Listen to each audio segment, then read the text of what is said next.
वेलो राजस्थान का सगला दर्शक भाई बनाने राम राम राम सा।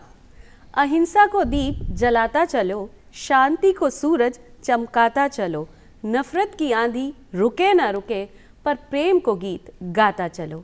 ना हथियार सू ना युद्ध सू, बदलाव आएगो अपना प्रेम सू। सदी तो क्यों कि दे दी हमें आजादी बिना खड़ग बिना ढाल, साबरमती के संत तूने कर दिया कमाल।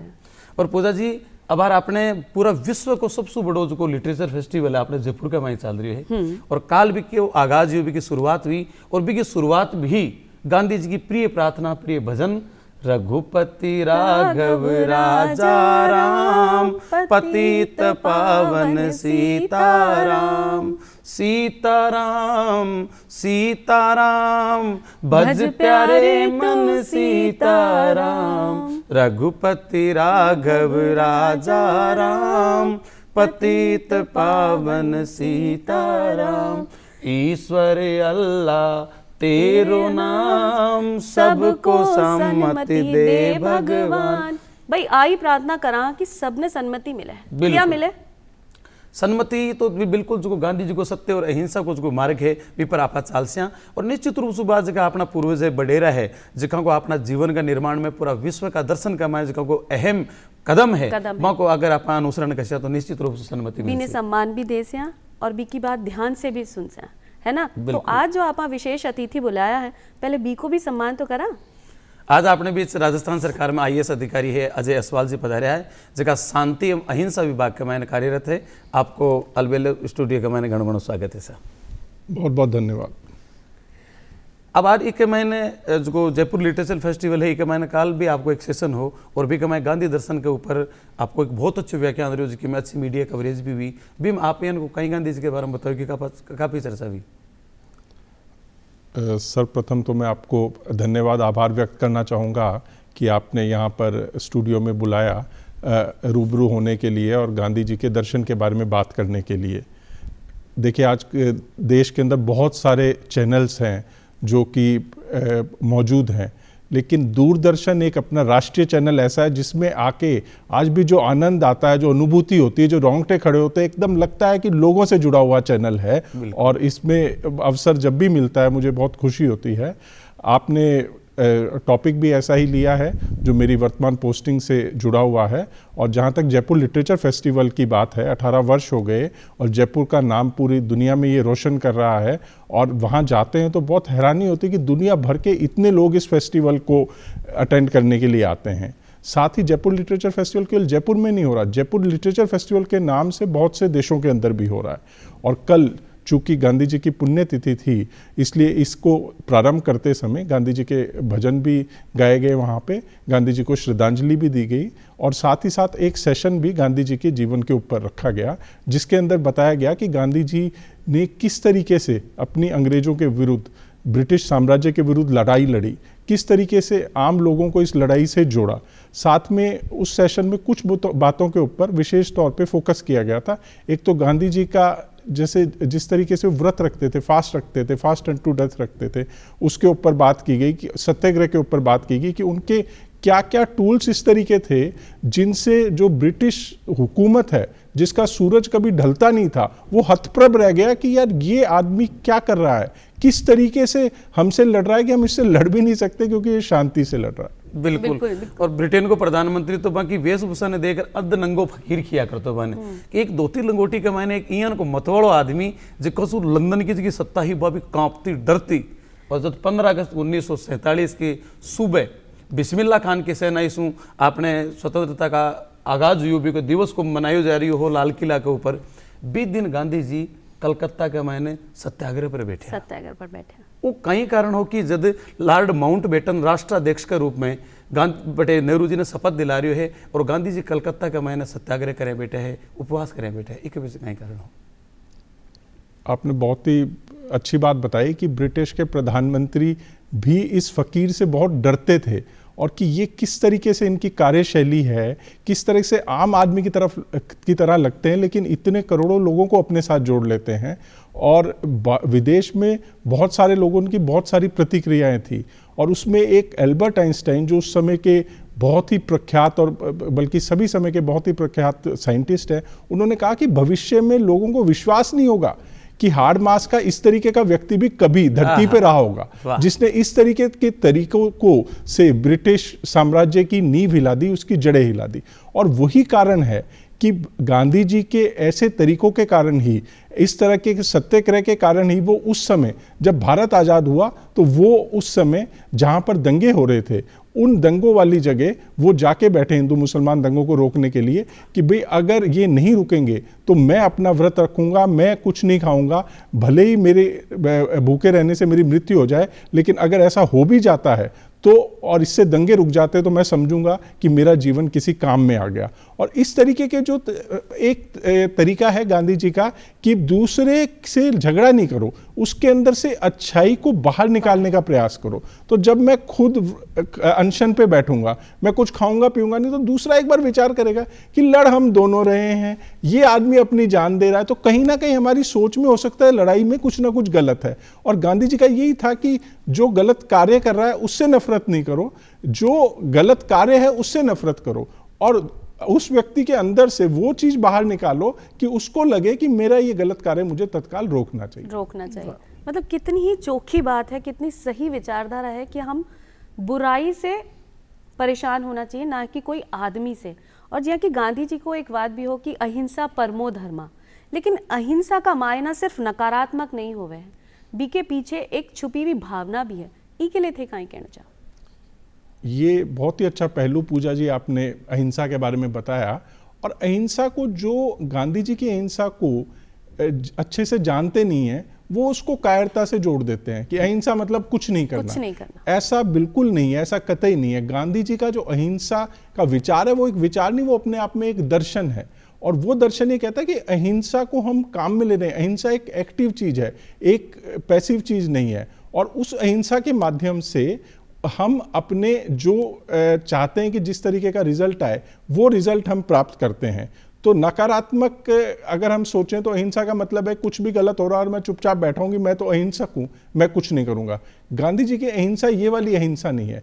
गांधी जी की अहिंसा ये है कि वो सकारात्मक अहिंसा है। उस अहिंसा के माध्यम से सामने वाले पे प्रभाव डालना है, सामने वाले के विचारों को बदलना है, सामने वाले की कार्यशैली को बदलना है। इसका एक बहुत अच्छा उदाहरण जो है दांडी मार्च है। दांडी मार्च जब करीब 400 किलोमीटर की गांधी जी ने की और उसके अंदर जो उन्होंने अहिंसा का तरीका अपनाया, उसकी जब विदेश में पाश्चात्य देशों के अंदर रिपोर्टिंग हुई तो लोग हैरान रह गए कि ये भी कोई तरीका अपनाया जा सकता है क्या। जो लोग हैं वो जाके खड़े हैं कि हम इस कानून के खिलाफ हैं, जो नमक के बारे में जो टैक्स लगाएंगे उनके खिलाफ है, और उनको पुलिस मार रही है, पीट रही है, और वो अपना हाथ भी ऊपर नहीं कर रहे बचने के लिए। वो कह रहे हैं अगली रो में जो आगे खड़े हैं उनको गिरा दिया तो फिर पीछे वाले आगे आगे।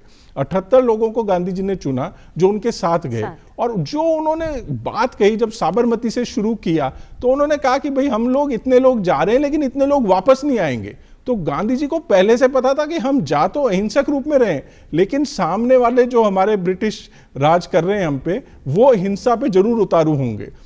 और उन्होंने वहां जाके जिस तरीके का संयम दिखाया, उससे निश्चित तौर पर ना केवल अपने कानून बदलने पड़े बल्कि ब्रिटिश सरकार को, बल्कि गांधी जी को न्योता देना पड़ा राउंड टेबल कॉन्फ्रेंस के लिए कि आप आइए, बात कीजिए, आप चाहते क्या हैं। पूरा का पूरा देश आपके साथ लग गया है। तो ये जो अहिंसा थी ये नकारात्मक नहीं, ये सकारात्मक अहिंसा थी जिससे सामने वाले में बदलाव लाने का तरीका था। और इसका कारण ये था कि वो ऐसे विषय चुनते थे जो आम आदमी से जुड़े हुए हैं। नमक एक ऐसी चीज है जो हर कोई व्यक्ति खाता है, और नमक को बहुत गरीब से गरीब व्यक्ति भी खाता है। तो इसका बहुत ज्यादा अगर आप इसका कीमत कर देंगे तो वो निश्चित तौर पे दिक्कत में आ जाएंगे। तो गांधी जी ने यही बात रखी कि जो चीज इतने की बनती है उसके ऊपर आप उससे 200 गुना ज्यादा टैक्स लगा रहे हैं, इतना महंगा कर रहे हैं जो कि आम आदमी नहीं झेल सकता। तो मैं तो खुद जाके अपने हाथों से नमक बनाऊंगा और फिर जो इसको रोकेगा मेरे को। और उस समय 6 माह का कारावास किया होता कि अगर कोई खुद नमक बनाता है बेचता है तो 6 माह का कारावास है अगर वो सरकार से अनुमति नहीं लेता और टैक्स नहीं देता। तो इस तरीके का जो विषय रखा अहिंसा के माध्यम से, वो एक सकारात्मक अहिंसा का पहलू था। बिल्कुल जी, आप बताया कि आइंस्टीन या क्यों के भविष्य का मैं लोग या सोचला को नहीं या विश्वास कौन कर पावला कि हार्ड मास को इनको मिनक भी हो बी टाइम का दुनिया का मैं 3 बड़ी हस्तियां ही विज्ञान में अल्बर्ट आइंस्टीन, कला का क्षेत्र के मायने चार्ली चैपलिन, और जो सत्य अहिंसा एक आप क्षेत्र के मायने महात्मा गांधी जी, जो कारण आज भी लोग वंदनीय माने, वह आज भी प्रासंगिक है। और आप खुद शांति व अहिंसा विभाग के मायने कार्यरत हो, तो ये विभाग को कहीं काम रिया करे जाता था? शांति और अहिंसा विभाग राजस्थान सरकार के अंदर विभिन्न महापुरुषों द्वारा जो सोच दी गई है शांति और अहिंसा बनाए रखने की, विशेष तौर पे गांधी जी द्वारा दी गई है, उसको अलग अलग तरीके से लोगों के बीच पहुंचाता है। ये सोच पहुंचाने के दो तरीके हो सकते हैं, एक तो कि हम लोगों तक वो सोच पहुंचाएं, दूसरा हम उन लोगों को ऐसे स्थानों तक ले जाएं जो इन महापुरुषों से जुड़े हुए हैं। तो इस तरह की यात्राएं भी हमारा विभाग कराता है, और ये गांधी जी और अन्य महापुरुषों से भी संबंधित इस सोच को हम आगे बढ़ाते हैं। जैसे हाल ही में हमारे द्वारा कुछ कार्यक्रम किए गए, अटल बिहारी वाजपेयी जी की 100वीं जयंती मनाई जा रही है और उसे सुशासन दिवस के तौर पे मनाया जाता है। तो हमारे विभाग द्वारा कुछ कार्यक्रम किए गए कि सुशासन को किस तरीके से बढ़ावा दिया जा सकता है।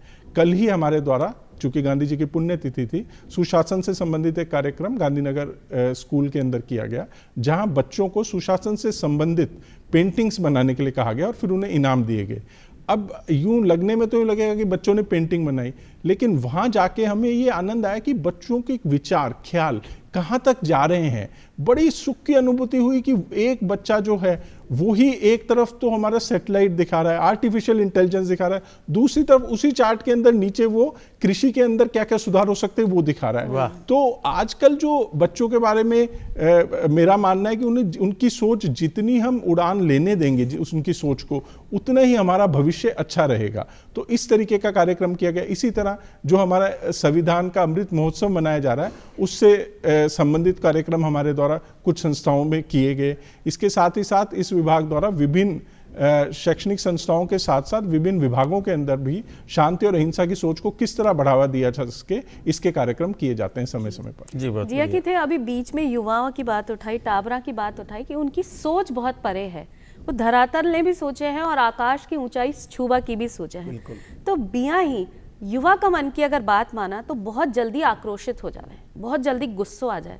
ऐसे में युवा ने शांति और अहिंसा को पाठ पढ़ानो कितनो नीतिगत हो सके है या कितनो कठिन हो सके है? बहुत ही अच्छी बात और बहुत ही प्रासंगिक बात आपने कही कि युवाओं में गुस्सा जो है जल्दी आ जाता है। तो उनको जब ये पाठ पढ़ाएंगे और वो उसके बीच में उस पाठ को छोड़ दें या उसके गुस्से पे कंट्रोल नहीं करें तो ये पाठ किसी काम नहीं आएगा। गांधी जी स्वयं मानते थे कि मेरे जो मूल्य हैं, जो मेरे सिद्धांत हैं, इन सिद्धांतों को पाना बहुत मुश्किल है। और उनका ये कहना था कि मैं अहिंसा कह रहा हूँ, सत्य कह रहा हूँ, शांति कह रहा हूँ, तो इसका मतलब ये नहीं कि ये एकदम आ जाएगा। लेकिन उनका ये मानना था कि इन मूल्यों के लिए हमको लगातार अग्रसर रहना चाहिए, इनके लिए प्रयास करना चाहिए, भले ही इन्हें पा पाएं या नहीं पा पाएं उच्चतम स्तर तक, लेकिन चूंकि हम प्रयास करेंगे तो इस ओर बढ़ते रहेंगे बढ़ते रहेंगे बढ़ते रहेंगे। अब गांधी जी का खुद का ही आप उदाहरण ले लीजिए। क्लास उनकी कक्षा के अंदर जब वो छोटे थे और विद्यालय में पढ़ रहे थे, एक कोई इंस्पेक्टर आए चेक करने और कोई सवाल पूछा गया जो गांधी जी ने गलत लिख दिया। तो उनके जो खुद के शिक्षक थे उन्होंने धीरे से इशारा किया कि जो आपके बगल में बैठा है उससे देख के सही कर लो। उन्होंने कहा नहीं, मेरे को जितना आता है मैं उतना ही करूंगा, किसी को दिखाने के लिए नहीं करूंगा। तो ये जो संयम, वो सत्य का आग्रह, सत्य के साथ हमेशा जुड़े रहते थे, वो चीज उन्होंने हमेशा बनाए रखी। अब आज के युवाओं को भी जैसे जैसे वो गांधी दर्शन को और देखेंगे, जैसे जैसे वो विवेकानंद के दर्शन को और देखेंगे, जैसे जैसे महापुरुषों को समझेंगे, वो समझेंगे कि ये गुस्सा करने से समस्या का समाधान नहीं आएगा। गांधी जी यही कहते थे कि किसी भी समस्या का समाधान करने के लिए उसकी जड़ तक पहुंचना पड़ेगा। और जड़ तक आप कैसे पहुंचेंगे? जड़ तक आप तब पहुंचेंगे जब उसका जो मूल कारण है उसको आप खत्म कर देंगे। तो आजकल गांधी जी के हवाले से और विभिन्न महापुरुषों के हवाले से कई चीजें बताई जाती है। कहा जाता है कि अगर गुस्सा आता है तो आप एक बार शांत रह के 10 तक की गिनती कर लीजिए, फिर उस पर प्रतिक्रिया दीजिए। इसी तरीके से गांधी जी का कहना था कि आपका जो गुस्सा है वो आप जो भी कर रहे हैं, वो चाहे अच्छा कर रहे हैं बुरा कर रहे हैं, वो उसको गलत बना देगा। तो गांधी जी के लिए केवल जो आप अंतिम जो ध्येय प्राप्त कर रहे हो वही महत्वपूर्ण नहीं, जो रास्ते का साधन है आपका, रास्ते में जो आपने तरीका अपनाया वो भी अपने आप में महत्वपूर्ण है। और जब आपने गुस्सा कर लिया तो वहीं से वो दूषित हो गया। तो गांधी जी का मानना था कि केवल आपकी सोच नहीं बल्कि आपके वचन भी और आपके कर्म भी तीनों के अंदर जो है शांति होनी चाहिए। और यही विचार जब युवाओं के अंदर बढ़ेगा तो मैं निश्चित तौर से सोचता हूं कि उनका गुस्सा कम होगा। आज को युवा है जो रातों रात करोड़पति बन पहुंचावे और वो कुल मिलाकर कुल भौतिकता के पीछे भागे। आप गांधी जी का जीवन ने देखा, सत्य के साथ मेरे प्रयोग वहाँ की जब आत्मकथा पढ़ा तो वो परंपराओं से तो लगाव होकर जब साउथ अफ्रीका का मायने आपको पहलो मुकदमा लड़वा गया तो जज ने कहो कि पगड़ी उतार, तो गांधी जी पगड़ी को नहीं उतारा। मानो मुकदमा लड़वा की इजाजत को नहीं मिली लेकिन वह पगड़ी को नहीं उतारा और भी मुकदमा सु पाछा आएगा। वह विदेशों से बहुत ऊंची शिक्षा पाई, बैरिस्टर बनया, फिर भी जब हिंदुस्तान में आया तो वह आपकी परंपराओं ने अपनाई, कोट पैंट ने उतार फेंक्यो और आपकी धोती रुपये रखी। और वह एक बहुत बड़ी बात मानता कि साधन के साथ साथ साध्य पवित्र होना चाहिए। जो थारो लक्ष्य पवित्र है तो बी के लिए तेरे को उपाय अपना रही हो वो भी पवित्र होना चाहिए। आज की जो युवा पीढ़ी है ना वह भ्रमित हो रही है और वह गलत साधन पकड़ रही है। आपका साध्य न साधवा के लिए जद कहीं करना चाहो आप? गजेंद्र जी, इस बारे में तो गांधी जी के विचार जितने प्रासंगिक आज हैं पहले थे उतने ही प्रासंगिक आज भी हैं, क्योंकि आज की युवा पीढ़ी उस चकाचौंध के अंदर कई बार देखते कि मुझे वहां पहुंचना है और कैसे पहुंचना उससे मतलब नहीं, और वो बाद में कई बार इस तरह की तकलीफ में आ जाती है जो आप सोच नहीं सकते। कोई सोचता है मैं क्रिप्टो करेंसी में चला जाऊं, कोई सोचता है कि मैं किसी तरीके से ऑनलाइन शॉर्टकट करके किसी तरीके से आज ही कमाई कर लूं। तो ये चीजें बहुत अच्छी दिखती हैं, लेकिन वो ये नहीं देखते कि अगर एक व्यक्ति 2 व्यक्ति ने इसको हासिल करने में सफलता प्राप्त की है तो ऐसे 100 व्यक्ति हैं जो इस शॉर्टकट से फेल हुए हैं। तो वो जो चीज है उसका अधिक प्रचार प्रसार युवाओं के मध्य किया जाना चाहिए। जब तक आपकी नींव जो है वो सशक्त नहीं होगी तब तक ऊपर की इमारत जो है सशक्त नहीं होगी। जब आप शॉर्टकट लेंगे तो आपने नीचे तो नींव अपनी हल्की कर दी और ऊपर भागते जा रहे हैं, नीचे से धरती हिलेगी और आप एकदम गिर जाएंगे। तो इसलिए युवाओं को समझना पड़ेगा कि किसी भी तरीके से छोटा रास्ता अपनाकर आप हो सकता है एक छोटा मोटा कुछ हासिल कर लें, लेकिन लंबे समय के अंदर आप जो है खुद को पाएंगे कि मैं उस तरीके से तरक्की नहीं कर पाया अगर मैं शुरू से ही मेहनत करता, शुरू से ही मैं अपने जो है बेसिस को, अपने प्लेटफॉर्म को सही बना के रखता। युवाओं को आजकल बहुत कुछ सीखने की जरूरत है। जमाना इतनी तेज बदल रहा है, तकनीक इतनी तेज बदल रही है, आज आर्टिफिशियल इंटेलिजेंस आ रहा है, क्या कुछ नहीं आ रहा है। और उसके अंदर अगर आपने सही तरीके से न केवल अपना ज्ञान प्राप्त किया है बल्कि आपने वो स्किल्स भी प्राप्त किए हैं जो आपके आगे काम आए, तो आप हो सकता है कहीं से कॉपी करके ऑनलाइन कुछ देख के छोटा मोटा कुछ फायदा कर लें। लेकिन जब आपकी टक्कर वैश्विक स्तर पे, राष्ट्रीय स्तर पे, राज्य स्तर पे दूसरे लोगों के साथ मुकाबला होगा तो आप कहीं ना कहीं पीछे रह जाएंगे। बिल्कुल, मतलब युवाओं ने जागृत करवा के लिए बताना बहुत ज़रूरी है कि जो भी आप राह चुन रहा है ना वो भी सही होनी चाहिए। कि मतलब सड़क पे ही चढ़ना है, पगडंडी का माध्यम से अगर आप चल दिया तो कांटा तो चुभेगा ही, लेकिन सही राह भी नहीं मिल पाएगी। जैसे कि थे खुद एक IAS हो, आपकी जो परीक्षा कही जावे बहुत कठिन परीक्षा कही जावे, और आज के समय में जब वर्तमान में युवा भी आ परीक्षा के लिए जावे हैं तो कई बार पीछे छूट जावे बीको मनोबल। या कि अभी आपा ने बात की कि आगे बढ़वा में आपा गलत रास्तों चुन लेवा, तो कहीं आपा अपना युवा ने ऐसी संदेश देवा कि अगर डगर आपनी कठिन है तो रास्तों सरल हो सके है, कहीं नहीं हो सके वो भी कठिन ही रहेगो, लेकिन बीबे काम जो आपा है वो ऐसा करा कि अपनी राह भी सरल हो जाए और जो मंजिल है वो भी आसानी से मिल जाए। देखिए, सफर का आनंद तो तभी आता है जब डगर कठिन हो। वाह। और जिस तरीके की आपने बात बताई, प्रतियोगी परीक्षाएं, चाहे IAS हो, कोई भी परीक्षा हो, आप कुछ भी कर रहे हैं तो उसमें मेहनत तो आपको जी तोड़ करनी पड़ेगी, लेकिन साथ ही साथ आपको शुरू से ये भी समझना पड़ेगा कि इतने लाख लोग परीक्षा दे रहे हैं और उनमें से इतने 100 का ही चयन हो पाएगा। तो अगर मैं सही तरीके से तैयारी नहीं करूंगा तो मेरा चयन नहीं होगा, और अगर मेरा चयन नहीं भी होता तो मेरे को लिए और क्या क्या विकल्प है। एक तो युवाओं को मैं विशेष तौर पे ये कहना चाहूँगा कि आप जिस चीज़ की भी तैयारी कर रहे हैं उसके साथ साथ अपने विकल्प भी खुले रखें। केवल एक सरकारी नौकरी की तैयारी करना और केवल उस पर आश्रित रहना और उसमें चयनित नहीं होना तो ये मानना कि मेरा जीवन विफल हो गया, ये बिल्कुल गलत है। आज निजी क्षेत्र के अंदर हजारों तरीके की अपॉर्चुनिटीज़ आ रही हैं। हमारे समय तो केवल लिमिटेड होता था कि इंजीनियरिंग कर ली, मेडिकल कर ली, लेकिन आज तो ऐसे ऐसे क्षेत्र आ रहे हैं जिनका नाम ही नहीं सुना होता, और उन क्षेत्रों के अंदर हम अगर थोड़ा आगे बढ़ के तैयारी करते हैं, उन वैसी स्किल्स अपनी डेवलप करते हैं तो निश्चित तौर पे हमें बहुत ही अच्छे फ्यूचर के लिए जो है रोजगार उपलब्ध होंगे। सरकारी नौकरी के अंदर भी वैसी बात नहीं है कि भी केवल आपने एक बार एंटर कर लिया और उसके बाद वो कर रहे हैं। अगर आप लगातार उसमें सीखते नहीं रहेंगे तो आपको दिक्कत आएगी। मेरा जब चयन हुआ तो मेरे एक मित्र के यहाँ उन्होंने खाने पे बुलाया, उनका भी चयन हुआ था, तो उनके परिवार ने खाने पे बुलाया। तो खाने पे गए तो उनके पिताजी ने कहा कि आपको बहुत बहुत जो है मैं आगे के लिए शुभकामनाएं देता हूं। तो मैं हैरान रह गया कि इनको बधाई देनी चाहिए, ये आगे के लिए शुभकामनाएं क्यों दे रहे हैं। फिर बाद में जैसे जैसे नौकरी की तो मुझे समझ लगा कि भी शुभकामनाएं इसलिए दे रहे हैं कि नौकरी इतनी आसान नहीं है, कठिन है। और नौकरी पाना अपने आप में कोई लक्ष्य नहीं है। नौकरी को सही तरीके से करना, लोगों के विश्वास पे खरा उतरना, आम पब्लिक के लिए कार्य कर पाना, वो जो संतुष्टि देता है, वो अगर आप नहीं कर पाए तो आप इतनी मेहनत करके परीक्षा उत्तीर्ण करके आपने कोई बड़ा काम नहीं किया है। तो युवाओं के लिए मैं कहना चाहूँगा कि इस कठिन डगर के लिए तैयार रहें, लगातार मेहनत करने के लिए तैयार रहें, लेकिन साथ के साथ अन्य क्षेत्रों पे भी आप ध्यान दें। बहुत सारे क्षेत्र हैं और अपने विकल्प भी चुनें और जीवन में हमेशा फ्लेक्सिबिलिटी रखें कि ये राह नहीं है तो ये राह है, इस पे हम चलें। लेकिन जिस भी राह पे चलें उस राह पे अपन एक्सेल करें, अच्छे से अच्छा करें। उस राह पे जाएं तो लोग कहें कि हाँ ये काम कर रहा है, इस तरीके का कार्य कर रहा है, और सब बड़े ध्यान से देखें। आज ऑफिस के अंदर कोई छोटे से छोटे ओहदे पे भी है और वो बहुत अच्छा कार्य कर रहा है तो सब कहते हैं कि साहब ये कंप्यूटर की टाइपिंग करानी तो उससे करा लो, वो बहुत अच्छा करेगा। ये ड्राफ्टिंग नोटशीट की किसी क्लर्क से करानी तो उससे करा लो। तो ये जरूरी नहीं कि आप किसी बहुत ही महत्वपूर्ण ओहदे पे, आप जो कार्य कर रहे हैं, निजी क्षेत्र में भी कार्य कर रहे हैं, तो आप अपनी एक छाप छोड़िए और उसके लिए जरूरी है कि आप उसकी अच्छे तरीके से तैयारी करके और उस क्षेत्र में जाएं।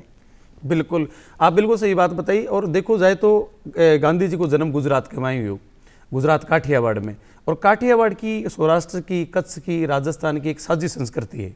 आपने इतिहास में आप उठा देखा तो महाराणा प्रताप को जो घोड़ो हो चेतक, वो भी काठियावाड़ी नस्ल को हो। और काठियावाड़ से ही महाराणा उदय सिंह ने खरीदो 3 घोड़ा हाथ, चेतक, त्राटक और नाटक, जगह में जो त्राटक घोड़ो शक्ति सिंह ने दी और चेतक को जो महाराणा प्रताप ने दियो। राजस्थानी और गुजराती संस्कृति बिल्कुल मिलती जुलती सी है।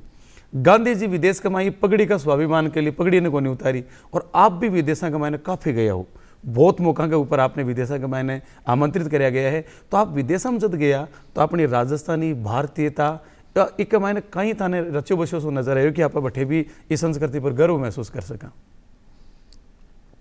गजेंद्र जी, विदेश के अंदर जब जाते हैं तो बहुत सारी चीज़ें देखने को, सीखने को मिलती है, लेकिन जिससे अत्यंत सुख की अनुभूति होती है जब राजस्थानी कल्चर वहाँ देखते हैं तो बड़ा आनंद आता है वहाँ। तो आप लोगों ने जिस तरह की ये ड्रेसेस डाल रखी हैं, इतनी रंगीन ड्रेसेस डाल रखी हैं, ये जब वहाँ दिख जाती है तो हम समझते हैं कि हमको राजस्थानी वहाँ पे मिल गया। और ये खान पान और इस तरह की चीज़ें वहाँ मिलती है। तो विदेश के अंदर हम देखें तो हमारी जो संस्कृति है, वहाँ जो लोग गए हैं राजस्थान से, मारवाड़ी विशेष तौर पे, उन्होंने उसे बिल्कुल जीवंत कर रखा है। मतलब विदेश में मुझे काफ़ी जाने का अवसर मिला, भारत सरकार की ओर से कई बार लॉन्ग टर्म भी 1 साल से अधिक अवधि के लिए भी जाने का अवसर मिला, जो वहीं रह के और परिवार के साथ और वहाँ रहने का अवसर मिला। तो वहाँ पे मैंने पाया कि विभिन्न जो त्यौहार होते हैं, उन्हें कुछ त्योहारों को तो वो यहाँ हम जिस तरीके से मनाते हैं उससे भी ज़्यादा रोचक तरीके से मनाते हैं। सब लोग इकट्ठे होते हैं, उस तरीके की वेशभूषा होती है, वैसे ही खाना पीना तैयार किया होता है, अपने सांस्कृतिक नाच गाना ये सब कुछ होता है। तो ऐसा लगता ही नहीं कि हम कहीं विदेश के अंदर आए हुए हैं। वहाँ पे कई बार इस तरीके का फूड कंपटीशन होता था जिस ट्रेनिंग इंस्टीट्यूट में हम थे, तो हमारे परिवार को भी कहा गया कि आप कुछ बना के लाएं। और जिस तरह की राजस्थानी डिशेस हमने बनाई, वाइफ ने तैयार की, बड़े गर्व के साथ कह रहा हूँ कि वहाँ उन्हें प्रथम स्थान तो मिला ही। हमें ये समस्या होगी कि वो सबसे पहले ख़त्म हो गया। उन्होंने कहा कि और चाहिए हमको, अगली बार और बना के लाना। तो ये जो हमारी संस्कृति है, ये वहाँ पे विदेशों के अंदर काफ़ी अच्छे तरीके से झलक भी रही है और बहुत आनंद भी आता है इस संस्कृति में, वहाँ इस तरह के माहौल में मिलने का। जहाँ तक गांधी जी का प्रश्न है, उन्होंने भी विभिन्न विदेश यात्राएं की और विदेश के अंदर गहरी छाप छोड़ी। छाप उन्होंने जो छोड़ी, केवल वहीं नहीं छोड़ी जहाँ वो गए थे, वहाँ भी छोड़ी जहाँ वो नहीं गए थे। मतलब यूएस से गांधी जी कभी नहीं गए। मुझे 2-3 माह पूर्व यूएस से जाने का अवसर मिला और मैंने देखा अमेरिका के अंदर गांधी जी के बारे में इतनी जानकारी है। वहाँ शैक्षणिक संस्थाओं में, वहाँ के ऑफिसेस के अंदर, वहाँ जिस तरह की चर्चाएं, परिचर्चाएं चलती हैं। मैं जर्मनी गया तो जर्मनी में ट्रेन में एक सज्जन बैठे थे। मैंने उनसे पूछा कि आपके मन में भारत की क्या छवि है? तो उन्होंने शुरू किया गांधी जी से। मतलब वहां पे भी ऐसी छाप छोड़ी उनकी कार्यशैली ने कि विदेश में सब जानते हैं कि गांधी जी एक व्यक्ति हैं जिन्होंने इस तरीके का तरीका अपनाया जो पूरे विश्व में अनुकरणीय है। और ऐसी ऐसी जगह भी जहां वो नहीं गए, यूएसए नहीं गए, मार्टिन लूथर किंग ने पूरी जो अपनी लड़ाई लड़ी गांधी जी के सिद्धांतों से लड़ी। वहां पे जो वहां भेदभाव होता था, नस्लीय भेदभाव, उसके विरुद्ध लड़ाई लड़ी उन्होंने। नेल्सन मंडेला है, उन्होंने अपनी लड़ाई लड़ी, उन्हीं आदर्शों को, उन्हीं सिद्धांतों को लेकर लड़ी। तो विदेश के अंदर हमने देखा कि गांधी जी का बहुत अच्छा प्रभाव रहा है। बटे जी अभी जो फूड फेस्टिवल हो भी का मैंने आपको परिवार को पहला नंबर पाया तो भी कहीं बनाए हो यान को ये दाल बाटी चूरमा जो है यहाँ का तैयार तो राजस्थान को राज्य खान जब अपनी राजस्थानी संस्कृति की बात होवे और खान पीन की बात होवे तो दाल बाटी चूरमा से तो आप दाल बाटी चूरमा जो खाए सो सूरमा बिल्कुल। जब अपनी आपा आज का जो कार्यक्रम है आप लोग अलबेलो राजस्थान और थे संस्कृति की बात कर रहे हो, बिका खान पीन की बखान कर रहा है, तो अपनी राजस्थानी संस्कृति से जुड़ेड़ा एक गीत भी आपा देखा हाँ और थाने भी दिखावा कि अपनी राजस्थान की संस्कृति कितनी बड़ी है और कितनी दिल में बसी है लोगा के। तो आओ भाई बहना सुना आपा हिचकी। सजनायूं मत जानियो सजनायूं मत जानियो प्रीत प्राणी नहीं हो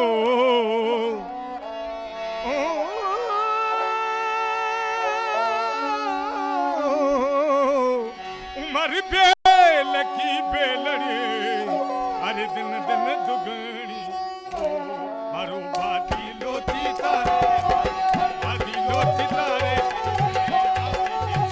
हे माने आवे हिचकी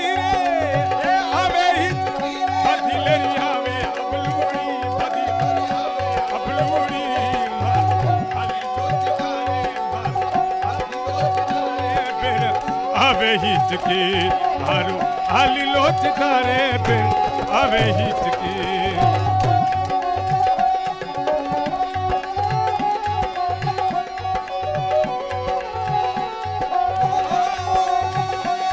अरे ने करो बाजरो ने करो बाजरो ने मार चिड़िया चुग चुग जाए भवर सा ओ भवर सा जी ओ भवर सा चिड़िया चुग चुग जाए रे मारे दखनी चाकरी मारे परसोनी चाकरी मारो बालम भूखो नहीं जाओ मारो साहब भूखो नहीं जाओ खाली बाती लोची तारे बेन आवे ही ये मारो खाली लोची तारे बेन आवे ही चकी।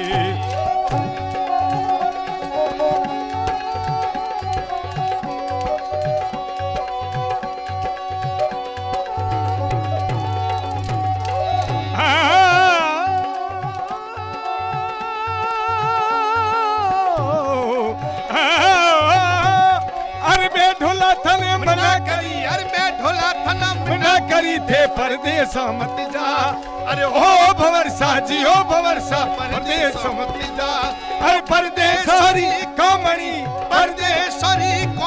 अरे राखेला बलमाव अरे राखेला बलमाव मारू हाली लोचदारे बेरन आवे हिचकी मारू हाली लोचदारे बेरन आवे हिचकी हिचकी हिचकी हिचकी ओ आवे हिचकी रे फरी आवे अपलूड़ी फरी लरी आवे अपलूड़ी मारो हाली लोचदारे मारो हाली लोचदारे बेरन आवे हिचकी मारो हाली लोचदारे बेरन आवे हिचकी।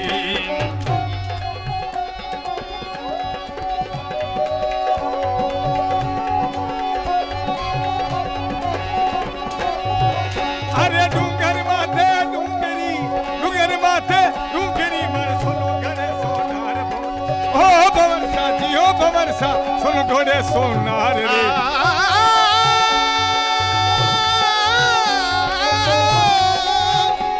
अरे पिछिया घर दो बाजरा पिछिया गड़ा दो बाजरा और पायल रोशन कार छमा पायल रोशन कार हाली लोची तारे मारू हाली लोची तारे बेन आवे हिचकी मारो हाली लोचदारे बेरन आवे हिचकी अरे आवे हिचकी हिचकी हिचकी हिचकी ओ आवे हिचकी रे भले आवे अपलूड़ी भले लरी आवे अपलूड़ी मारो हाली लोचदारे मारो हाली लोचदारे पेरन आवे हिचकी मारो हाली लोचदारे पेरन आवे हिचकी। वाह वाह वाह वाह, कहीं कमाल। बरकत खान जी को कत्तो मीठो गीत कि आवे हिचकी साई नारी आवे हिचकी मारो बादलो। जी हाँ, आपने अजय जी सर बताया कि मैं जब राजस्थान से बारे विदेशा गमाने गयो और बटे राजस्थानी संस्कृति देखी तो यहाँ लगे जानी मैं राजस्थान में हूँ। और जब बात संस्कृति नहीं दिखे, जब भी की ओलियों आवे भी की याद आवे। पूजा जी मैं बताना चाहूँ कि पूरा संसार के मायने आज तो डिजिटल है पूरी दुनिया, आप सोशल मीडिया का कई प्लेटफॉर्म भी का माध्यम से आप वायरल हो सका, कोई ने भी वायरल कर सका। पर पहला जगह अपने हिंदुस्तान से वायरल आदमी हाँ वह तो कबीरदास जी, के मीराबाई और के महात्मा गांधी जी। महात्मा गांधी जी कदे एक जगह तो रिया को नहीं, मैं स्थायी अड्डो तो को साबरमती आश्रम हो, लेकिन वह कदे नोवाखली, कदे बंगाल, कदे अपने राजस्थान ब्यावर में भी आया, कई जगह घूमता ही रिया। तो पहला इनका सक्सा जगह को पतो केवल हो तो महात्मा गांधी भारत और डाक विभाग भी बठे भी कागज अपना पूछा दे तो जिसका गांधी जी तो आज को जो डिजिटल जमानो है, इस जमाना का मैंने गांधी जी कथा प्रासंगिक है। सर्वप्रथम तो मैं जो ये शानदार गीत आपने दिखाया आए हिचकी, इसको देख के आनंद आया क्योंकि इतना पुराना गीत है, इतना लोकप्रिय है। मेरे पिताजी का तो जो है सबसे पसंदीदा गीत है और वो अपनी ट्रेनिंग में भी इसको लगातार गाते थे। और उनके जो अभी भी व्हाट्सएप ग्रुप बना हुआ है उसके अंदर वो उनके साथ वाले उनके बैचमेट्स अब भी डालते हैं कि भी ये वाला आए हिचकी वाला गीत आपका याद आता है, क्योंकि ये गीत भी ऐसा है कि जो इसको याद करता रहा होगा, जिसके बारे में अपन बात कर रहे हैं, उनको भी हिचकी आ रही होगी, चाहे देश के अंदर चाहे विदेश के अंदर। बिल्कुल। जहाँ तक आपने डिजिटल की बात कही तो डिजिटल का एक काम ये भी है कि लोगों को जोड़ना, नेटवर्क बनाना, अलग अलग चाहे सोशल मीडिया हो या अन्य माध्यम हो। और जैसा आपने बताया कि पहले हमारे महापुरुषों ने लोगों को जोड़ने के, उस समय ऐसा डिजिटल माध्यम नहीं थे, फिर भी इतने लोगों को जोड़ रखा था। एक सिंपल पता है कि भी ये उनको पहुंचाना है। मतलब आप जब मोबाइल नहीं होते तब भी तो लोग जुड़े हुए थे। कोई बोल देता था कि भैया अगली अमावस्या को फला जगह मिलेंगे, तो मिलेंगे ही मिलेंगे वहाँ पे। उसके बाद तो कोई बीच में पत्राचार नहीं होता था, कोई मोबाइल फ़ोन नहीं होता था। तो आजकल जो है डिजिटल का ज़माना है और इस डिजिटल के ज़माने के अंदर हमको इस डिजिटल को अधिक से अधिक कार्य में लेना है।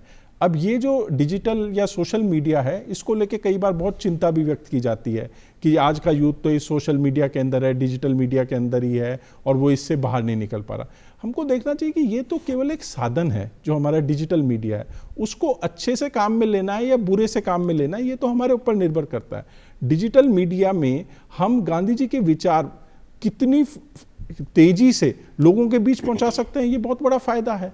मैं YouTube पे देखता हूं तो ऐसे ऐसे वीडियो गांधी जी के बारे में डले हुए हैं जिनसे एकदम पता चल जाता है कि भी गांधी जी ने ये तरीका अपनाया, खेड़ा सत्याग्रह में ये किया, चंपारण सत्याग्रह में ये किया। तो डिजिटल एक लोगों तक तत्काल पहुंचने की भी चीज है। और वो जो डिजिटल मीडिया है वो केवल बड़े लोगों के लिए नहीं है, बच्चों के लिए भी है। गांधी जी के बारे में ऐसे ऐसे वीडियोस, इलस्ट्रेशंस बच्चों के लिए है जो वो 2 मिनट का वीडियो देख के बहुत कुछ जान जाते हैं। हो सकता है 250 पन्ने की किताब पढ़ने का उनको वक्त नहीं हो या उस स्तर की उनकी अभी शिक्षा नहीं हो, लेकिन डिजिटल मीडिया के माध्यम से आप फटाफट जान सकते हैं। और डिजिटल मीडिया के माध्यम से ही आप आज की तारीख में गांधी जी की प्रासंगिकता को भी जान सकते हैं। बिल्कुल। डिजिटल मीडिया आपको बता देगा कि भी इस चीज के अंदर आज चाहे कोई यूक्रेन की लड़ाई हो रही है, कुछ भी हो रही है, अखबार के अंदर कॉलम पढ़ते आनंद आ जाता है कि गांधी जी होते तो इस समस्या का इस तरीके से समाधान करते। एक छोटा सा उदाहरण मैं देना चाहूँगा। मैं STM पोस्टेड था अलवर के अंदर और वहाँ पर किसी चीज़ को लेके एक विवाद हो गया। और वो जो विवाद हो गया, उस विवाद के अंदर ये था कि साहब अब ये सारी चीज़ें जो है नेटवर्क बंद कर दो, किसी तरीके का डिजिटल जो है चीज़ नहीं होनी चाहिए, इससे द्वेष भावना फैलेगी। हमने गांधीवादी तरीका अहिंसा का अपनाया और जो 2 समुदायों के बीच में किसी धार्मिक स्थल को लेके ये झगड़ा हुआ था, जहाँ कुछ तोड़फोड़ हुई थी, उन दोनों समुदायों को आपस में बिठाया और बिठा के कहा कि जिस समुदाय के ऊपर ये आरोप लगाए जा रहे हैं कि इसके द्वारा ये की गई, उसी समुदाय के लोगों के द्वारा ये सही किया जाए और उसी की हम फोटो और वीडियो बना के उसको प्रसारित करें ताकि सबके अंदर ये मैसेज बहुत बढ़िया। तो डिजिटल मीडिया से आप गांधी जी के तरीकों को लेके अगर आज फैलाते हैं तो लोग तो बहुत ज्यादा उससे खुश होंगे, हैरान होंगे कि अच्छा ये तरीका इतना अच्छा अपने पास है तो अपन दूसरे तरीकों को क्यों अपनाएं। बिल्कुल जी बिल्कुल। हाँ, कि डिजिटल मीडिया की बात करिए, अब सोशल मीडिया जो है, आपने अगर पत्राचार की बात करें या टीवी या पिक्चर के माध्यम की बात करें, तो बीच में एक पिक्चर भी आई है जिसमें फूल देकर आप शांति को प्रतीक बना लिया, कि मतलब आपने कितनी ही नफरत हो रही है, कुछ भी है, लेकिन आपने एक गुलाब को फूल दे दियो या कोई भी शांति को प्रतीक आपने दे दियो, सफेद फूल दे दियो, तो आपने दिल में एक शांति मिल जाए कि भाई अब आपने ऐसी बात नहीं जी आप बता रहे हो कि रंग भी प्रतीक है, रंग भी आपको प्रतीक जो वो साड़ी को रंग है वो एक शांति को प्रतीक है, लेकिन कटे न कटे देखो तो वो रंग तो मोटियारा को है। वो मोटियारा को रंग नहीं है। अगर मैंने मोटियारा को रंग पहने हो तो थे भी तो लुगाया का रंग पहन के बैठे हो। तो आज तो वो कहीं की पिछड़ा दिवस है, और पिछड़ा दिवस को मतलब ये है कि हर काम उल्टा तरीका से करो, उल्टा तरीका और मैं तो जन्मजात पिछड़ो हूँ, मैं लेफ्टिस्ट हूँ, मैं बायां हाथ से लिखूं, मैं तो परंपरागत रूप से हूँ, मैं तो उल्टो ही काम करूँ हमेशा। आज को जो खासो दिवस है, राष्ट्रीय पिछड़ो दिवस आप मना रहे हैं, आज के दिन आप सारी चीजा उल्टी करा हाँ, मतलब अगर आप पढ़नो शुरू करा तो पीछे से पढ़ो, उल्टी करी कर दी तो उल्टा ही उल्टा काम करे, उस ताको जो शांति को रंगे तो वो लाल रंग क्रांति को प्रतीक भी है, था मूल नेचर तो वही है लाल तो ही। मैं दोनों साथ लेके चल रही हूँ। अब मैं शांति से तो हूँ, अब थे मैंने बोल बानी दोगे तो फिर मैं क्रांति पे भी आ जाऊँ, समझ गया थे खम्मा गणी। हाँ, तो इलिए ही आज के दिन मतलब जो अपनी जिंदगी में भाग दौड़ चढ़ी आ रही है, परेशानी आ गई है, बी में थोड़ा सा हल्कोपन लाभा के लिए आ दिवस मनाया जावे है। नाम से बिल्कुल परे है कि पिछड़ो दिवस है, आप पिछड़ा नहीं है, लेकिन आप कुछ कुछ ऐसा काम करा, उल्टा सीधा काम करा जिसे जीवन में एक मनोरंजन आए, आनंद को नई आनंद को उत्सव बने। लेकिन बोली आपनो एक ऐसा माध्यम है जिससे सब कुछ अर्थ को अनर्थ भी हो सके है। जी अगर आप इतिहास उठा के देखा तो द्रौपदी का 2-3 शब्द हा जिसे एक युद्ध हो गयो है, अंधे को पुत्र अंधो। अब कहीं आपनी बोली का माध्यम से भी आप शांति और अहिंसा को पाठ पढ़ा सका। कागा किसका लेत है, कोयल किसको देत, मीठी वाणी बोल के जगह आपनो कर लेत। गांधी जी को तो मूल सिद्धांत यही हो, विस्तार से आप जाने से आज की इमोजी चाली है, आप कोई भी सोशल मीडिया के माध्यम से इमोजीज भेजा, ये तो शुरुआत ही गांधी जी की करेडी है। गांधी जी का 3 बंदर, बिल्कुल। तो अब चौथो बंदर आ गयो है सोशल मीडिया, आपनो फोन कि एक लगे हुए पड़ो है फोन में। अब थे कहीं का होगा कि अपनी वाणी में अगर आप संयम ले लिया तो शांति और अहिंसा जो विचारधारा है बिने आगे बढ़ा सका। पूजा जी, गांधी जी का जो एक मूल विचार था वो था कि हमको जो अहिंसा और शांति करनी है वो केवल अपने कर्म से ही नहीं करनी है, मनसा वाचा कर्मणा, कि पहले तो उस बारे में विचार ही गलत नहीं आने चाहिए। गलत विचार को ही आप रोक दोगे जब, तो वाणी तक तो वो पहुंचेंगे ही नहीं, वो वहीं पे आपके मन में आएंगे और आप सोचेंगे गलत विचार है, इससे आगे नहीं बढ़ना, तो उससे आगे आप बढ़ेंगे तो वाणी तक आएंगे। वो कहते हैं अगर वाणी तक आ गए तो वाणी पे रोक दो, और वाणी से आगे अगर आप करोगे तो फिर उसमें तो फिर दिक्कत आएगी, आप कुछ बोलोगे दूसरा उस पर रिएक्ट करेगा और लड़ाई झगड़ा होगा। तो इसलिए जो आपने भी उदाहरण दिया गांधी जी के 3 बंदरों का, तो उसमें उनका कहना है कि बुरा ना तो सुनो, ना देखो और ना बोलो। और उनका जो ये जो भावना है वो उनकी भावना से आज हमारी फंडामेंटल ड्यूटीज, हमारे जो कर्तव्य हैं वो निकलते हैं। और वो गांधी जी के भी विचार हैं जो ये कहते थे कि हमें केवल अपने अधिकारों की बात नहीं करनी चाहिए, अपने कर्तव्यों की भी बात करनी चाहिए। और उसमें एक कर्तव्य ये भी है कि हम इस तरीके से बुरा नहीं बोलें, बुरा नहीं देखें, बुरी काम नहीं करें। तो ये जो कर्तव्य है, गांधी जी का कहना था कि अगर हम इनको निभाएंगे तो हमको सबको अपने अधिकार खुद ही मिलते जाएंगे, आगे से आगे मिलते जाएंगे। तो ये गांधी जी के जो 3 बंदर हैं ये आज भी बहुत ही सशक्त संदेश देते हैं। यूं देखने में तो कई बार हम इसे हल्के में लेते हैं, मजाक के अंदर लेते हैं, लेकिन उसको गहराई से देखा जाए, गहराई से सोचा जाए तो ये बहुत समस्याओं का हल है। आज हम रोड पे चलते हैं, कोई मेरे साथ में कोई गाड़ी चला रहा है और वो थोड़ा सा उसने कट मार लिया या ब्रेक लगा दी तो तैयार रहते हैं लोग झगड़ा करने के लिए, गाड़ी साइड पे लगा के गाली गलौज करने के लिए, या किसी ने मेरे घर के आगे गाड़ी पार्क कर दी। मतलब छोटे छोटे अपन उदाहरण लें और उसके अंदर एक गांधी जी का सिद्धांत लें कि अपने को झगड़ा नहीं करना, अपने को बुरे विचार दिमाग में नहीं लाने, बल्कि अगले को इस तरीके से कोशिश करनी है कि वो अपनी विचारधारा बदले और खुद ही स्वतः ही उसने जो गलत काम किया है उसको सही करे। चौथी बात आपने कही कि सोशल मीडिया जो है ये एक चौथा बंदर हो गया है, और निश्चित तौर पे ये एक सोशल मीडिया का जो लाभ हमको मिले उसके साथ साथ बहुत बड़ी हानि भी हुई है कि आज की युवा पीढ़ी के अंदर सोशल मीडिया के ऊपर वो इतना ज़्यादा चले गए कि अपनी ज़मीन से जुड़ी ज़िंदगी से तो वो अलग हो गए। आज माता पिता कुछ कहते हैं तो वो उनके पास समय ही नहीं है सुनने का, सोशल मीडिया पे ही सब कुछ चल रहा है। और उससे मैं समझता हूँ कि बहुत सारी उनकी फिजिकल एक्टिविटी, खुद की अपनी सेहत का ध्यान रखना और ये सब भी कम हुए हैं, क्योंकि वो उसी के ऊपर जाके और उसी वर्चुअल दुनिया के अंदर ही रह रहे हैं।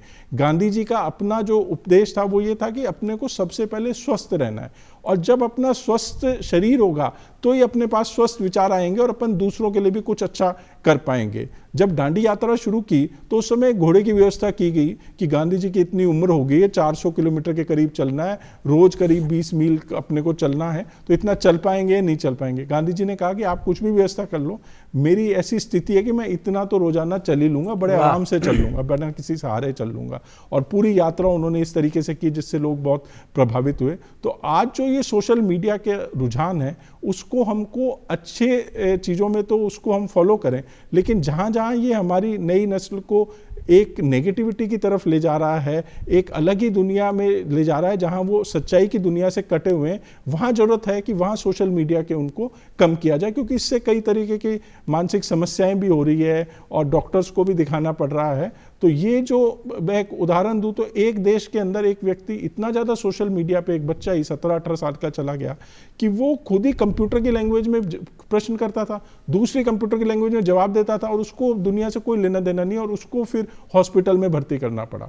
तो सोशल मीडिया एक हद तक तो ठीक है, ये हमारा केवल एक साधन होना चाहिए, ये हमारी लाइफ को गाइड करे, ऐसा नहीं होना चाहिए। वाह, बहुत बढ़िया बात बताई। मेरे एक प्रसंग याद आवे कि पद्मावत ग्रंथ लिखो मलिक मोहम्मद जायसी, तो पूरा देश के माय भी की चर्चा हुई कि यार इतनो गजब को वर्णन करे कि नारी को सबसे सुंदर चित्र तो कोई बनाए तो लियोनार्डो विंसी मोनालिसा को, और सौ सुंदर कविता में वर्णन पूरा संसार में कोई करो तो मलिक मोहम्मद जायसी पद्मिनी को वर्णन करो। बी टाइम का बादशाह हो शेरशाह सूरी भी जब वो वर्णन सुने तो अभिभूत हो गए यार भी कवि से मैं मिलबो चाहूँ, वो कवि इतनी सुंदर नारी को वर्णन करे तो वो खुद कतो सुंदर हो सी। 7-8 पत्र भेजा मलिक मोहम्मद जायसी के बादशाह बुला रही है, लेकिन मलिक मोहम्मद जायसी गयो को नहीं। तो लास्ट में खुद हाथी पर सवार हो शाही लवाजमू लेर शेरशाह सूरी खुद जायस गांव में पूछता पूछता मलिक मोहम्मद जायसी की हवेली पर पहुंच गया।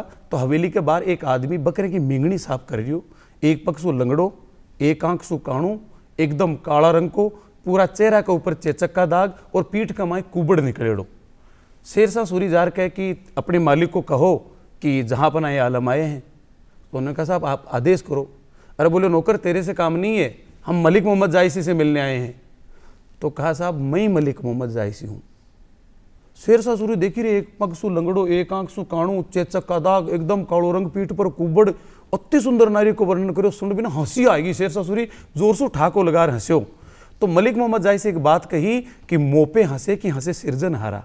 तुम मेरो मजाक नहीं उड़ा रही हो, तुम मेरो निर्माण करवाड़ा पर को मजाक उड़ा रही हो। मेरो निर्माण तो ईश्वर करो है, वो खुदा करो है, मैं तो पद्मिनी को निर्माण करो है कि कति सुंदरता को वर्णन करियो। तो तुम मेरे कुरूपता पर हंस रही है, तो तुम ईश्वर को मजाक उड़ा रही हो। गांधी जी भी बात ने मानता, और गांधी जी बिल्कुल अता बड़ा शिक्षित हो, अता बड़ा देश का एक ब्रांड हो, बिल्कुल सादगीपूर्ण जीवन जियो, कभी भी आपकी सुंदरता की तरफ ध्यान कौन दियो। आज आदमी का दूरी पे आ जाए और वो आदमी सुंदर दिखवा को तो प्रयास करे कि वो तरह तरह का विदेशी कपड़ा पहने। गांधी जी विदेशी कपड़ा को बहिष्कार करे, विदेशी कपड़ा की होली जलाई और स्वदेशी न अपनाई। जी आपने पगड़ी देख लो, खादी को कुर्तो देख लो, तो वो जो स्वदेश को प्रेम है, इसके बारे में गांधी जी का विचार आज की पीढ़ी ने किस प्रकार से प्रभावित कर सके। आज भी हम जब बात करते हैं तो जब भारत को आत्मनिर्भर बनाने की बात आती है तो गांधी जी के विचारों से ही ली हुई बात है कि हमको अपने स्वदेश के अंदर, अपने देश के अंदर ही वो सब बनाना चाहिए जिसकी हमको जरूरत है। कुछ एक चीज़ें हो सकती है जो ले, लेकिन मोटे तौर पर स्वदेश के ऊपर ही हमको डिपेंड करना चाहिए। अब आपने बहुत अच्छी बात गजेंद्र जी बताई कि उस समय एक तरीका गांधी जी ने आम लोगों को जोड़ने का ये किया कि हम स्वदेशी चीज़ों को ही काम में लेंगे, और जो चरखा जो उन्होंने काम में लिया, जो एक राष्ट्रीय चिन्ह बन गया एक तरीके से, और खुद ही उसको वो काटते थे उससे और वो कपड़े को काम में लेते थे, और जो बाहर से आई हुई सामग्री खास करके जो कपड़े हैं उनकी होली जलाते थे। ये एक तरीका बन गया ना केवल नॉन कॉपरेशन मूवमेंट के अंदर बल्कि सिविल डिसोबीडियंस मूवमेंट के अंदर भी। जो बल्कि ये तो जब बंगाल का विभाजन हुआ तभी से ये 1905 से शुरू हुआ था, और इसको गांधी जी ने और आगे तक बढ़ाया कि जो विदेशी हम चीज़ों को काम में ले रहे हैं वो इतनी महंगी है, जो उसका रॉ मटेरियल है वो यहाँ से लिया जा रहा है, उसको विदेश की फैक्ट्रियों में ले जाके बना रहे हैं और उसको फिर बहुत ही मोटे दाम पे हमको ही बेच रहे हैं और हमारा ही पैसा बाहर जा रहा है। तो इसको ख़त्म किया जाए, क्योंकि इससे हम और ज़्यादा से ज़्यादा गरीब होते जा रहे हैं, हम उनके ऊपर और ज़्यादा से ज़्यादा निर्भर होते जा रहे हैं। तो गांधी जी के इस विचार के हिसाब से ही हमारे पूरे स्वतंत्रता संग्राम के अंदर, विभिन्न आंदोलनों के अंदर हमने देखा कि जो विदेशी कपड़े, विदेशी सामग्री है, उनकी होली जलाई गई। मुंशी प्रेमचंद की कई कहानियां, उनमें इतना शानदार जिक्र इसका है कि किस तरीके से एक महंगी साड़ी, किस तरीके से वो महिला है सोचती है कि ये विदेशी साड़ी मेरे पास है, और बाद में वो गांधी जी के इस मूवमेंट से प्रभावित होकर ले जाके उसको आग में डाल देती है। तो उस समय जो इस तरीके की सोच थी कि भी ये इतनी महंगी चीजें हैं, इनको हमको छोड़ना है, ये एक छलावा है, इनके पीछे पैसा खर्च करना गलत चीज है। और गांधी जी खुद उसके उदाहरण बने। वो एक बैरिस्टर थे, इंग्लैंड से पढ़ के आए थे, बहुत बड़ी फर्म ने उनको साउथ अफ्रीका भेजा था, सूट बूट में रहते थे, लेकिन सब कुछ छोड़ दिया। सादा जीवन, उच्च विचार, इसको जो चरितार्थ गांधी जी ने किया वो खुद अपने जीवन से किया। खुद इस तरीके का उनका पहनावा था, किसी तरीके की किसी चीज से उनका ऐसा जुड़ाव नहीं था, लाग लपेट नहीं था कि भी ये चीज मेरे को रखनी है, बस उठा के अपनी लाठी और चल देते थे, जहां भी जाना है वहां पहुंच जाते थे। तो गांधी जी ने ये सादा जीवन का जो विचार रखा, इसकी आज बहुत ही अधिक आवश्यकता है। हम कई चीज़ों के पीछे, ब्रांडेड चीज़ों के पीछे आज का युवा वर्ग भागता है कि ये चीज़ ऐसी हो जाए, वो चीज़ ऐसी हो जाए। तो मैं समझता हूँ कि ये निरर्थक व्यय है। इनके पीछे भागने से आप जो अपनी कमाई इतनी मेहनत से कर रहे हो, उसको आप जो है व्यर्थ जाने दे रहे हो, क्योंकि इस तरह की चीज़ें आप खरीद रहे हो। बल्कि अपनी कोशिश ये रहनी चाहिए कि अपने जो देश में बनी चीज़ें हैं उनको अधिक से अधिक बढ़ावा मिले। साथ ही भौतिकता के साथ साथ अपन जो है स्पिरिचुअलिटी की तरफ भी ध्यान दें, बड़ी बात ताकि अपना जो विकास, यूथ का विकास हो, वो केवल भौतिक विकास ही नहीं हो, बल्कि वो सर्वांगीण विकास हो, जिसके अंदर सारे के सारे आयाम जो हैं यूथ के विकसित हो। और जितना ज़्यादा मैं गांधी जी से के बारे में उनकी किताबों में पढ़ता हूँ, चूँकि इतनी सारी चीज़ें उन्होंने लिखी है, तो वो सारी चीज़ें पढ़ के लगता है कि उस रास्ते पर चलने से जो आत्मिक शांति मिलती है वो भौतिक प्राप्ति से कहीं बेहतर है। बिल्कुल बिल्कुल। आज का देखा आप जीवन का, मैं तो गांधी जी खुद अत्ता तो मितवे यहाँ एक एक पाई पाई को पीसा पीसा को हिसाब रखता, और अब स्वावलंबी है खुद। आपका साबरमती आश्रम में सौ पहले सुबह 4 बजे उठ जाता, पूरी झाड़ू वाड़ू लगाता, साफ सफाई करता, बर्तन साफ करता, पूर्णतया मितव्ययिता, स्वावलंबन अतो महत्वपूर्ण है। आज का जगह हर मिनट आबाल वृद्ध महिला में सगड़ा सके सगड़ा अगर गांधी जी का जीवन ने ले तो मको जीवन बहुत सुखमयी हो सके, बहुत आनंददायक हो सके। और पूजा जी, अब समय की भी मर्यादा है, और असवाल जी आप पधारे, आप गणा रंग। अब आप इजाजत चाहवा, लेकिन चालता चालता एक मीठो सो गीत, केसरिया बालम आओ ने पधारे हमारे देश। बहुत बहुत धन्यवाद। केसरिया बालम आवो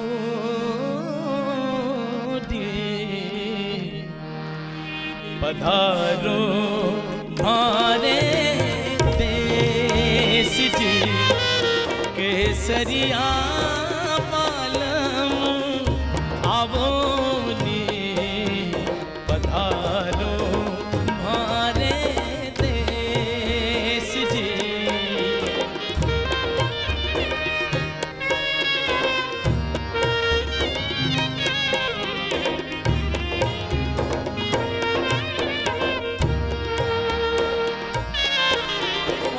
पधारो मारे देश जी, हो जी आवो मारे देश जी, केसरिया बालम आवो ने, पधारो मारे देश।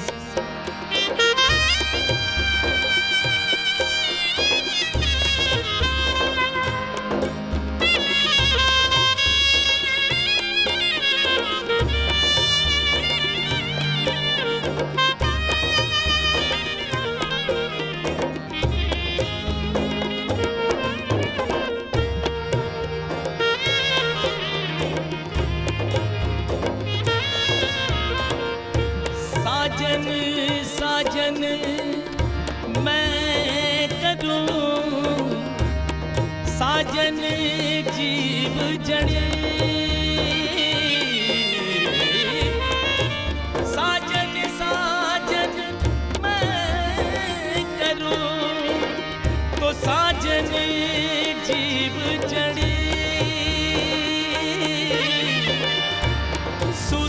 मंडाल्यू चूड़ले से पाछू घड़ी घड़ी जे केसरिया पालम आभोनी पधारो मारे देश जी पिया प्यारी राठोला आभोनी पधारो मारे देश जी।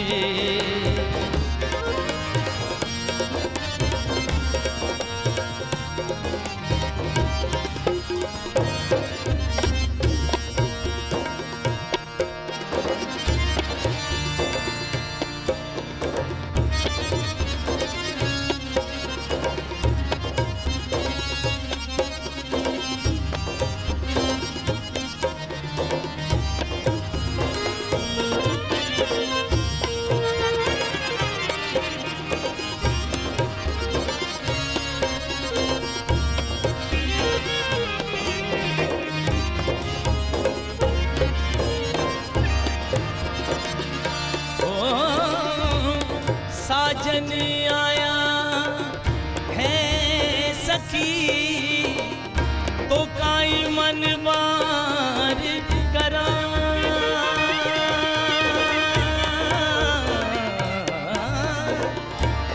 हे साजन आया है सखी तो काई मन मार करा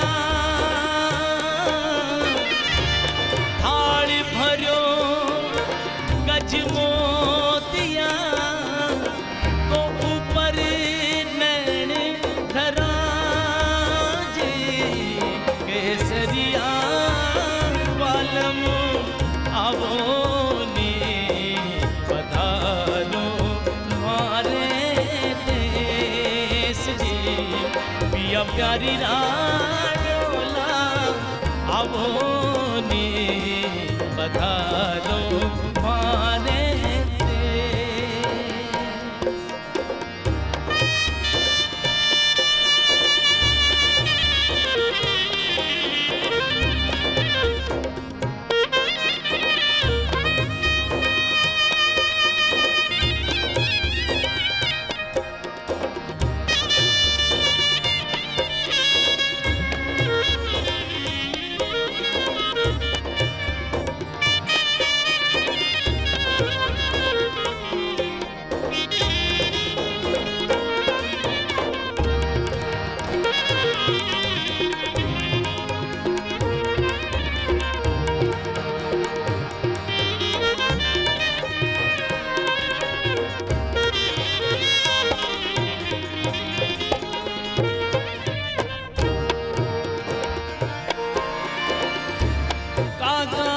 सब तन आइयो ओ कागा कागा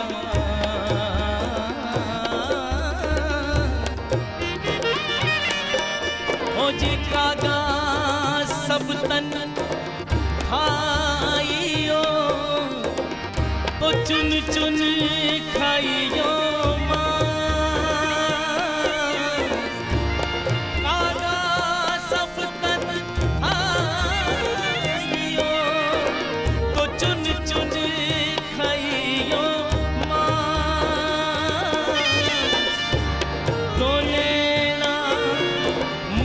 खाइयो मोह पिया मिलन ही आस जे केसरिया पालम आवोनी पधारो मारे देश जी मृगननी राठोला आवोनी पधारो मारे देश जी।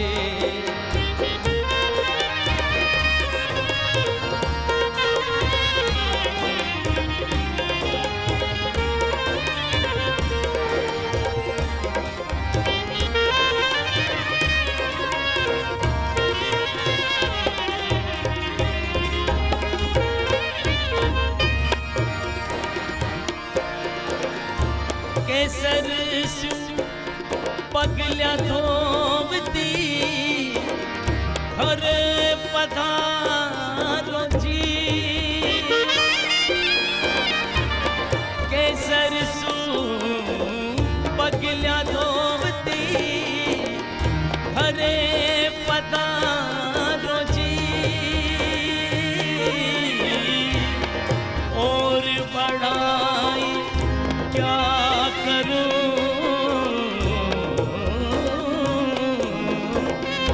और बढ़ाई क्या करूं